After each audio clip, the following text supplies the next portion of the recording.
Heroes by David Bowie is trending right now as it was used in the last episode of Stranger Things ever. For those that don't know, here is why it is one of the best songs ever written and why it was the perfect choice for the Stranger Things series to end on.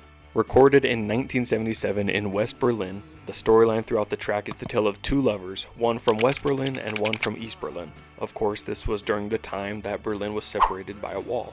Living in constant fear, these two lovers dream of freedom. Well, 10 years after the release of the song Heroes, Bowie took his Glass Spider tour back to Berlin. He performed in front of the Reichstag building, which was in West Berlin, but it stood very, very close to the wall.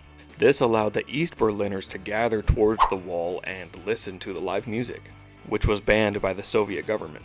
You can imagine that for these people, hearing the song Heroes, a song about uniting West and East Berlin, was a highlight for everybody in attendance. It must have been incredibly special for them. I mean, take this top comment for example on the YouTube video of the live concert.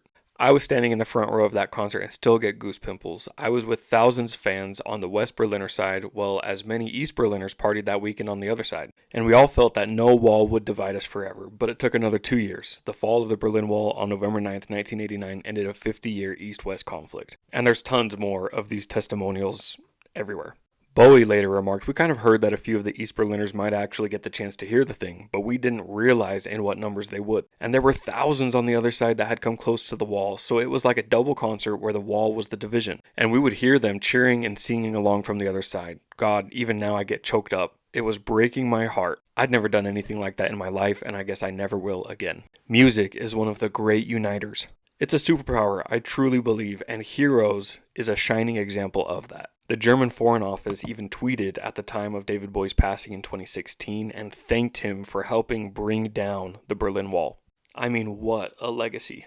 Personally, I love how the production on the track sounds larger than life, but thematically, it's not about being a superhero all the time. It's about being brave for just one moment. It's an idea that's relatable to everybody, all nations, backgrounds, lifestyles. It's something that we all feel like we can step up in the moment of need and do something great. So, pulling this back to Stranger Things Season 5. Joe Keery, aka Steve Harrington, was actually the one that suggested that they use the song. Ross Duffer said, "Once Joe said that, we immediately knew that was the right song to end the show on because it is, in some ways, an anthem for Stranger Things. To use the original Bowie version just felt right and fitting for the conclusion." And I totally agree. Another interesting tidbit is that earlier in the series, they had been using a Peter Gabriel cover of the track. They would use it during key moments when there's a little bit more to a character's death than it seems. They used it in Season 1 when the town found Will Byers' body in the quarry, but it turned out to be a fake death. Again in Season 3 when Eleven is reading Hopper's letter while he is missing, suggesting that he may be alive. And of course they used the original version in Season 5 to end the series just after Mike theorizes that Elle may just be alive and on the run somewhere. To which I respond, I believe. Stranger Things did a really good job with the soundtrack of their series, and Heroes is one of the best songs that they could have chosen. Let me know below in the comments what do you think of Heroes by David Bowie, and don't forget to follow for more music related content.